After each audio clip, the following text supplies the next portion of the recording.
أعوذ بالله من الشيطان الرجيم. Yang paling sah untuk menafsirkan, yang paling tahu Al-Quran adalah Allah Subhanahu wa Ta'ala dan Rasul. Sudah bermasalah kalimatnya. Allah itu tidak menafsirkan, Allah itu memfirmankan. Ya, kalau Allah menafsirkan, ngapain utus Rasul? Ya, dan Masya Allah gitu kan, nggak ada kerjaan di situ mengurangi sifat keagungan Allah. Ya, Allah itu menciptakan, menghadirkan. Ya, Masya Allah. Dan sudah jelas, ya, sudah jelas konsep ini. Saya teruskan dulu ya, supaya tidak keliru. Sampai sini sedikit persoalan yang jadi utama, tapi kalau diteruskan, ini masalah persoalan seriusnya. Al-Quran yang paling sah untuk menafsirkan dan yang paling tahu Al-Quran adalah Allah Subhanahu wa Ta'ala dan Rasul, bukan Majelis Ulama Indonesia. Ya. Bukan adik, saya singkat saja karena kita tidak berbicara tentang orang. Bukan DS, saya, ataupun HH. Saya akan coret ujung yang lainnya, saya akan batasi kepada bukan Majelis Ulama Indonesia. Baik. Yuk kita ambil contoh ya. Al-Quran yang paling sah untuk menafsirkan dan yang paling tahu Al-Quran adalah Allah Subhanahu wa Ta'ala dan Rasul. Teruskan. Bukan Majelis Ulama Indonesia. Sampai sini kalimat kita. Kita lihat rincian secara linguistiknya, secara mantiknya, kemudian kita jawab menggunakan dalil. Bapak Ibu sekalian, kalau kita batasi kalimatnya, ingat, kalau Anda nanti ada statement seperti ini, Anda bisa jawab. Tidak ada yang lebih tahu tentang Quran kecuali Allah. Misal, pernah dengar kalimat itu? Seakan-akan ingin menafikan Anda tidak berhak menafsirkan. Yang lain tidak berhak, saya pun tidak. Cuman Allah saja yang maha tahu. Ya, pernah dengar kalimat itu? Awas, hati-hati. Kalimat ini kalimat yang paling berbahaya. Ya, kalau Allah saja yang paling tahu maknanya, maka ibadah kita selama ini akan kacau segalanya. Nggak benar kita. Ya. Anda pun sama. Dari mana Anda bisa sholat seperti sekarang? Anda muslim bukan? Muslim, Pak. Lihat KTP saya muslim. Sholat tidak? Sholat, Pak. Dari mana Anda bisa sholat? Yang paling tahu mana sholat ketika diturunkan, kan? Awas. Kalimat sholat pertama Al-Baqarah ayat ketiga. Alladzina yu'minuna bil ghaib wa yuqimunas shalah. Setelah beriman pada Allah yang gaib, yang tak nampak. Ingat kalimatnya, gaib, tidak nampak, tidak kelihatan oleh kita sekarang, kan? Hati-hati ya. Tidak kelihatan oleh kita sekarang. Jangankan kita, Rasul pun, Nabi pun tidak bisa melihat Allah. Nabi Yusuf, Nabi paling ganteng semuka bumi, disebutkan di Quran. Perdana Menteri, luar biasa tampannya. Saking tampannya, Masya Allah. Quran surah ke-12 ayat 31. Posisi paling kanan sebelah atas, paling pojok itu. Ya, ketika lewat, Masya Allah. Falamma ra'ainahu akbarnahu wa qulna hasya lillahi ma hadza bashar in hadza illa malakun karim. Ketika mereka melihat Yusuf, sampai tercengang perempuan-perempuan itu.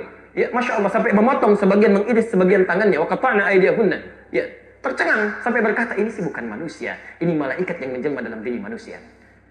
Nabi, Rasul, manusia paling ganteng, Perdana Menteri, tetap tidak bisa melihat Allah. Anda bukan Nabi, bukan Rasul, tidak seganteng Yusuf. Anda lewat aja ibu-ibu belum tentu kepleset gitu kan. Masya Allah. Anda nggak bisa melihat Allah, bagaimana tahu makna dari Allah? Nggak bisa gitu kan. Nggak bisa Anda katakan semua yang tahu Allah, lantas kalau sekarang saya mau ibadah bagaimana? Bertemu Allah aja nggak bisa. Ya, di sini kerancuannya.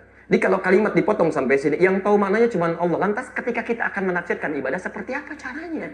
Karena kita nggak pernah berjumpa dengan Allah. Musa nggak bisa, gitu kan? Alaihissalam. Nabi Yusuf nggak bisa, apalagi kita. Nah, sekarang kembalikan. Karena itulah kemudian, ketika Allah Subhanahu wa Ta'ala ingin memberikan perintah, karena kita tidak bisa menjangkaunya, ya, maka kemudian diutuslah seorang Rasul untuk menjelaskan pada kalangan umatnya yang sejenis dengan kita. Jadi Rasul kalangan manusia diutus manusia. Rasul kita ketika diutus, Masya Allah, istimewa, luar biasa. Ya, Nabi Muhammad SAW diutus untuk menjelaskan ayat-ayat Allah. Dan didoakan oleh Nabi Ibrahim, Nabi Ismail sebelumnya. Quran surah kedua Al-Baqarah, ayat 129, posisi paling kiri sebelah atas. Rabbana wab'ath fihim rasulan minhum yatlu alaihim ayatika. Dalil pertama. Ya. Nabi Ibrahim, Nabi Ismail alaihi wassalam bermohon kepada Allah setelah selesai meninggikan bangunan Ka'bah. Ya Allah, mohon nanti utus seorang Rasul yang terlahir di sekitaran Ka'bah. Ya, coba perhatikan, Rasul mana yang pernah lahir di sekitaran Ka'bah? Tidak ada kecuali Nabi Muhammad SAW. Jelas di sini? Baik. Apa fungsinya beliau ini? Yatlu alaihim ayatika, menyampaikan, membacakan, menerangkan tentang firman-firman-Mu ya Allah yang Engkau turunkan kepadanya. Jadi ketika Allah ingin mengajarkan kepada kita, akan diutus seorang rasul untuk menerangkan kepada kita. Karena kita tidak bisa melihat Allah langsung. Jelas sampai sini? Baik, karena itu wa yu'allimuhumul kitab. Ya, setiap wahyu, setiap rasul pasti menerima wahyu. Ya, wahyu Nabi Muhammad SAW disebut dengan Quran. Begitu turun ayat, misal Al-Baqarah 43, wa aqimus shalah, turun ayat, dirikan salat, maka Nabi harus menyampaikannya. Tapi tidak cukup sampai situ. Wa yu'allimuhumul kitab, kemudian mengajarkan kepada kita. Begini caranya. Jelas sampai sini? Jadi pernyataan kedua, kalau Anda ingin mendapatkan pemahaman yang benar dari Allah, mesti melewati Rasul, Nabi. Di sini kemudian ada semboyan datang kepada kita, ikutlah kepada wahyu Al-Quran, ikutlah kepada sunnah petunjuk Nabi. Jelas sampai sini? Baik, nah sekarang persoalannya, Anda pernah nggak ketemu Nabi? Awas, kita sampai harus temukan sampai kalimat Majelis Ulama Indonesia, harus sampai situ ketemunya. Ya. Baik, Anda pernah nggak ketemu Nabi? Di mimpi barangkali? Masya Allah, mimpi aja belum pernah ketemu, bagaimana bisa menerima petunjuk Nabi? Ya, belum tentu bisa ketemu. Imam Asy-Syafi'i, Masya Allah, Muhammad bin Idris Asy-Syafi'i, orang soleh luar biasa, lahir 150 Hijrah, hafal Quran, menghafal Al-Muwatta dalam semalamnya, ahli hadis, ahli tahajud, ahli siam, ahli puasa, belum ketemu Nabi dalam hidupnya. Secara fisikal ya, karena saat dilahirkan Nabi sudah wafat. Anda bukan imam, kadang-kadang di masjid jadi makmum, belum hafal Quran, bukan ahli tahajud, belum hafal hadis, bahasa Arab belepotan. Masya Allah, dibandingkan Imam Syafi'i lebih paham beliau dibandingkan dengan Anda kepada Nabi. Tapi tetap beliau tidak bisa bertemu. Akhirnya apa yang terjadi? Nabi memberikan isyarat. Kalau Anda ingin belajar dari saya, Anda mesti melewati jalur-jalur sehingga bertemu dengan ajaran Nabi. Maka beliau bersabda, Ibnu Majah, nomor hadis 233. Awas, hati-hati sampai ketemu kalimatnya ya.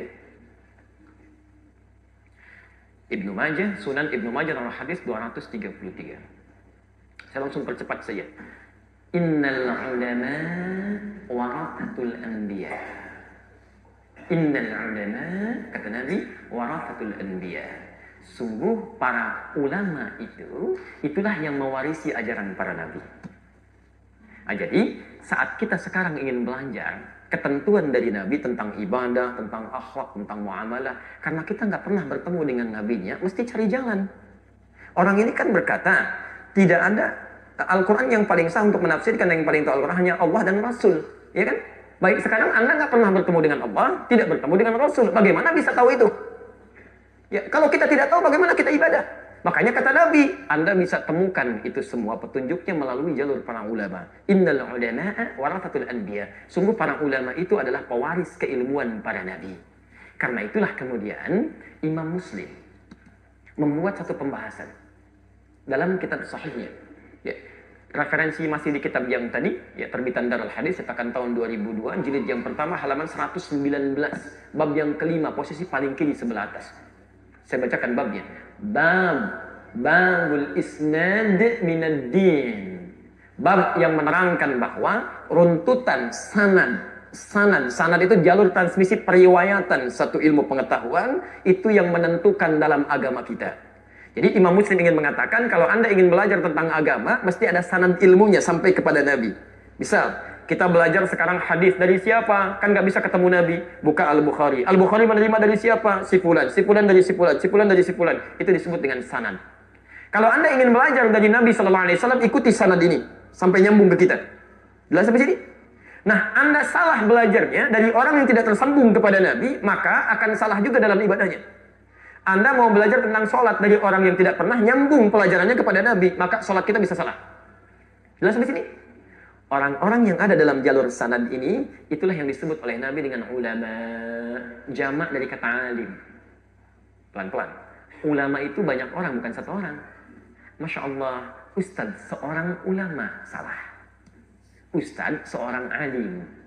Bapak-bapak itu ulama. Jadi kalau sudah berkumpul banyak, menjadi apa?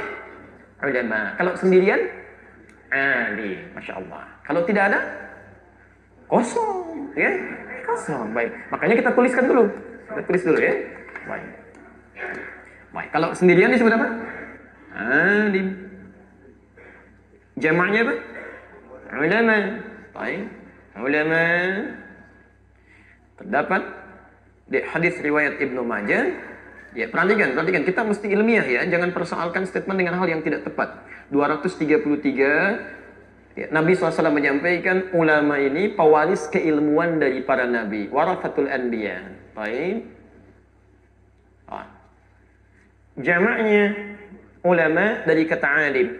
Siapa yang disebut ulama? Awas, mesti ada kriteria. Tidak semua orang belajar agama jadi ulama. Belum tentu. Awas, hati-hati ya. Ulama nanti ada beberapa turunan. Ya. Dalam hal belajarnya, dia serius sampai memahami hukum agamanya. Quran surah 9 ayat 122. Posisi paling kiri sebelah bawah. Gitu kan? Syarat pertamanya, dia serius belajarnya. Quran surah 9 sampai 122. Ya.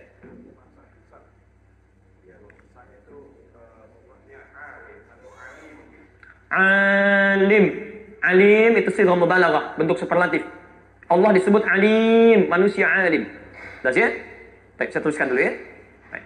Alim jamaknya ulama. Jelas sampai sini? Baik. Alim jamaknya apa? Ulama. Saya teruskan sebentar, nanti kita kembalikan ke konteks ini ya. Apa syarat menjadi seorang alim? Ya. Pelan-pelan. Satu, punya keseriusan dalam belajar. Bukan cuma tahu transfer informasi, tidak. Ya. Bahasa Qurannya fikih. وَمَا كَانَ الْمُؤْمِنُونَ لِيَنْفِرُوا كَافَّةً فَلَوْلَا نَفَرَ مِنْ كُلِّ فِرْقَةٍ مِنْهُمْ طَائِفَةٌ لِيَتَفَقَّهُوا فِي الدِّينِ. Mesti fikih. Tidak semestinya semua orang sibuk berjuang. Mesti ada segelintir orang yang belajar tentang agamanya. Kalimatnya menggunakan fikih. Fikih itu paham. Ya. Jadi orang ini belajar sampai paham. Mengerti. Paham dalil, paham praktek, paham segalanya. Itu syarat yang pertama. Tapi belum selesai. Ya. Jadi kalau ada orang-orang yang ingin paham tentang agama, maaf Bu ya, Pak ya, saya kasih logika sederhana begini. Untuk memberikan jembatan yang paling mudah dipahami. Bapak Ibu sekalian, misal di Garut ada dodol, di Sumedang ada tahu. Kalau Bapak Ibu ingin belajar cara membuat dodol yang baik, yang enak rasanya, perginya kemana? Ke Garut. Baik. Kalau ada orang ingin memasak atau belajar tentang dodol, pergi ke Sumedang, kira-kira nyambung tidak? Tidak, jaka sambung aja tidak akan ke situ, gitu kan? Baik. Kalau Anda ingin tahu Sumedang, pergi ke Sumedang. Kalau Anda ingin belajar tentang dodol, pergi ke Garut. Jangan salah. Maka ulama ini, alim ini, ketika dia akan belajar serius tentang agamanya, maka dia akan mencari sumber-sumber keagamaan yang benar. Ya. Nabi pernah tinggal di Madinah, pergi ke Madinah. Masya Allah, belajar di seputaran itu. Ada sahabat yang pernah mengajarkan ke Mesir, dia datang ke Mesir, belajar di situ. Ada yang ke Tripoli, ada yang ke Maghrib, Maraka, ada yang ke macam-macam. Diburu sumbernya. Bukan pergi ke tempat yang tidak ada unsur keislamannya. Masa belajar ke agama, tiba-tiba datangnya ke Kanada. Belajar agama tiba-tiba ke Leiden, belajar agama tiba-tiba ke Amerika. Bagaimana Anda bisa belajar sholat dari orang yang tidak pernah sholat? Nggak nyambung. Sekarang kan ada orang-orang bicara masalah agama, trennya ingin dianggap sebagai seorang alim, seorang yang punya ilmu, tapi dia salah belajar. Itu bukan ulama. Ingat betul kata-kata saya ini ya, itu bukan ulama. Jadi kalau orang belajar tentang keislamannya jauh ke tempat yang bukan sumber Islamnya, pulang-pulang pasti akan beda jauh itu. Beda jauh. Ya, jelas di sini? Ya, jadi ini syarat yang pertama. Syarat yang kedua, pintar saja tidak cukup. Pintar saja tidak cukup. Tapi mesti ada ketawaduan, ketundukan. Ini yang paling utama. Catat betul ini ya. Quran surah ke-35, Fatir. Dari ayat 28 sampai ayat 29-nya, posisi paling kanan sebelah bawah. Ya. Saya agak cepat sekali langsung ke ujungnya saja. Innama yakhshallaha min ibadihil ulama. Innama yakhshallaha min ibadihil ulama. Lihat. Perhatikan ayatnya. Innama menggunakan adatul hasri. Batasan. Saya ajarkan ilmu sebentar ya. Kalau di Quran ada kalimat dibuka dengan kata innama, berarti hukumnya dibatasi. Hanya itu saja, yang lain tidak. Quran surah 9 ayat ke-60. At-Taubah. Penerima zakat berapa? Ada 8, kan? Berdasarkan dalil Quran surah 9 At-Taubah ayat ke-60. Baik, boleh nggak lebih daripada 8? Tahu dari mana? Karena ayatnya tidak mengatakan tidak boleh. Di sini ketika disimpulkan tidak boleh lebih daripada 8, mesti 8 golongan, karena ayat itu diawali dengan kata innama. Innamas shadaqatu lil fuqara wal masakin wal 'amilina 'alaiha wal mu'allafati qulubuhum wa fir riqab wal gharimin wa fi sabilillah wa ibnis sabil. Karena dimulai dengan kata innama, maka diartikan zakat itu hanya boleh disalurkan. Nah, sekarang perhatikan. Kalau cuma belajar paham saja, yang paham tentang agama banyak, Pak, Bu. Yang hafal Quran dengan ayatnya, dengan nomornya, hafal hadis dengan petunjuknya, itu tidak sedikit banyak. Tapi itu semua belum tentu menjadi ulama. Kalau tidak memenuhi syarat yang kedua. Yakhshallaha min ibadihil ulama. Yakhshallaha, yang takut kepada Allah. Ya. Takut kepada Allah. Pelan-pelan. Jelas ya? Jadi kalau ada orang-orang yang dia pintar, paham agamanya, mengerti dalilnya, hafal, Quran hafal dan sebagainya, tapi bicara yang dia sampaikan, hukum yang dia keluarkan tidak mengandung unsur takut kepada Allah. Fatwanya bisa merubah, tiba-tiba keluar dari ketentuan ayat Quran, tiba-tiba mengolok orang-orang yang ingin belajar jadi benar misalnya, itu bukan ulama. Itu bukan alim. Karena ulama itu akan hati-hati. Lisan ketika dia bicara, dia akan hati-hati. Kira-kira Allah ridha tidak dengan kalimatnya? Allah ridha tidak dengan fatwa yang dia sampaikan. Allah ridha tidak dengan apa yang akan dia kemukakan. Jika Allah tidak senang dengan apa yang dia akan ungkapkan, dia akan tahan, dia akan bicara. Jadi kalau Anda menemukan orang-orang yang pintar, tapi tidak takut dengan Allah dalam kalimatnya dan segalanya, itu belum masuk pada kategori ulama. Jelas ya? Nah, Bapak Ibu sekalian, pelan-pelan, dengan dua sifat ini, ketika seseorang belajar dengan baik, ada rasa takut kepada Allah, maka Allah pun berikan ilmunya. Makanya para ulama itu sebetulnya yang paling penting ilmu yang didapatkan bukan karena ikhtiarnya, tapi karena pemberian dari Allah Subhanahu wa taala. Maka dari itu, pelan-pelan sifat Allah yang memberikan ilmu kepada orang ini, sifat nama yang melekat padanya disebut dengan alim. Innallaha sami'un alim. Gini. Ya. Dalam bahasa Arab disebut sighah mubalaghah, bentuk superlatif yang maha segalanya. Jadi kalau Anda belajar dengan benar, disertai ridha Allah Subhanahu wa taala, nanti Allah yang akan mudahkan, bukan Anda yang capek belajar. Makanya semua redaksi ilmu di Quran itu semuanya menggunakan kata diberikan, bukan Anda mencari. Quran surah ke-17 ayat ke-85. Yas'alunaka 'anir ruh qul ruhu min amri rabbi wa ma utitum minal ilmi. Tidaklah Anda diberi ilmu oleh Allah, diberi. Ya. Jelas di sini?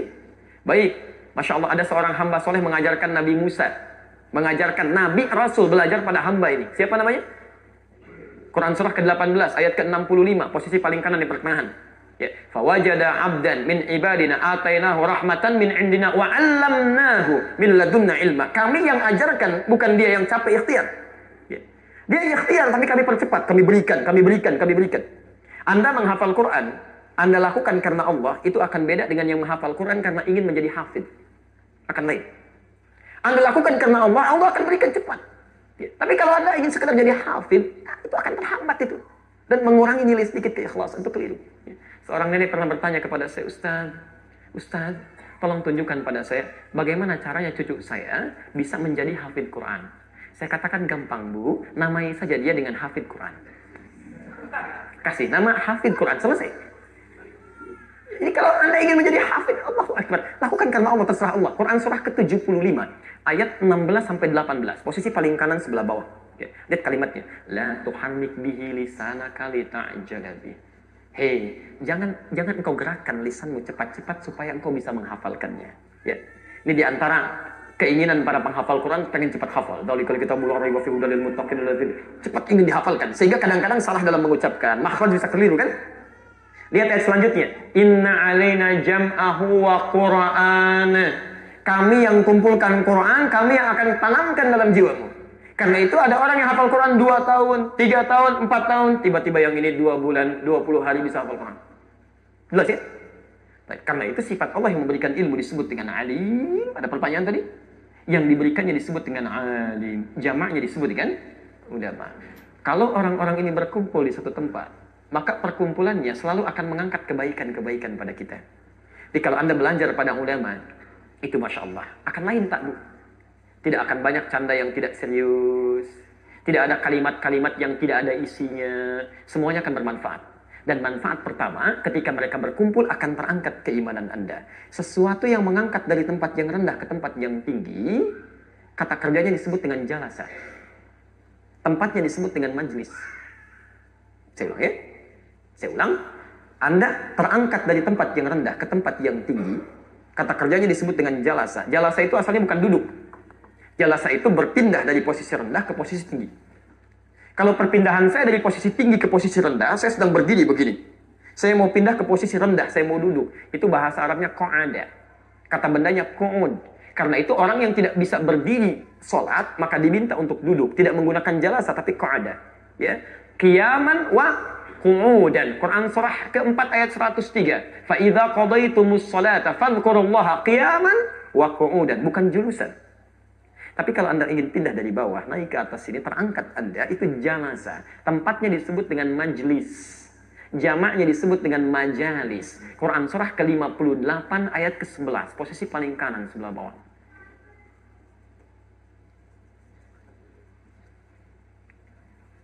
Ingat ya, kalau Anda menemukan para ulama ada di majlisnya, bisa mengangkat keimanan Anda kepada Allah, share. Ya ayyuhalladzina amanu, idza qila lakum tafassahu fil majalis. Hei orang-orang yang masih merasa punya iman, jika dikatakan kepada Anda luaskan majlis, share, luaskan tempatnya, luaskan, ayo padatkan, hadir. Ingat, kalimat majlis di sini dibentuk jamak disandingkan dengan iman. Jadi kalau Anda talim kepada orang yang baik, orang ulama, hal yang akan beliau berikan akan selalu mengangkat iman Anda. Ya, terangkat iman Anda. Jadi kalau Anda belajar agama pada orang-orang tidak mengangkat iman Anda, tidak lebih dekat dengan Allah, itu ada yang salah.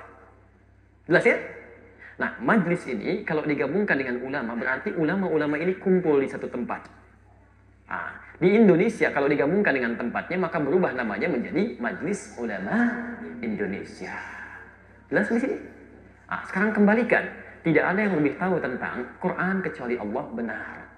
Bagaimana cara mendekati Allah? Lewat Rasul. Bagaimana cara mendekati Rasul? Lewat siapa? Ulama. Berkumpullah ulama di mana? Di majlis. Kita di Indonesia, di mana kumpulnya para ulama? Majlis Ulama Indonesia. Yang kumpul banyak orang. Anda sendirian. Alim juga bukan. Dekat dengan Nabi juga bukan. Tahu hadis juga tidak. Hafal Quran juga tidak. Bahasa Arab belepotan. Bagaimana Anda bisa mengatakan saya lebih tahu dibanding dengan yang lainnya? Atau Anda mengatakan kalau yang lebih tahu, saya juga tidak tahu. Lantas yang tahu siapa? Kalau saya mau belajar kepada siapa? Karena menurut Anda majlis ulama nggak tahu. Ini nggak tahu, itu nggak tahu. Saya pun nggak tahu. Kalau Anda nggak tahu, kenapa Anda komentar?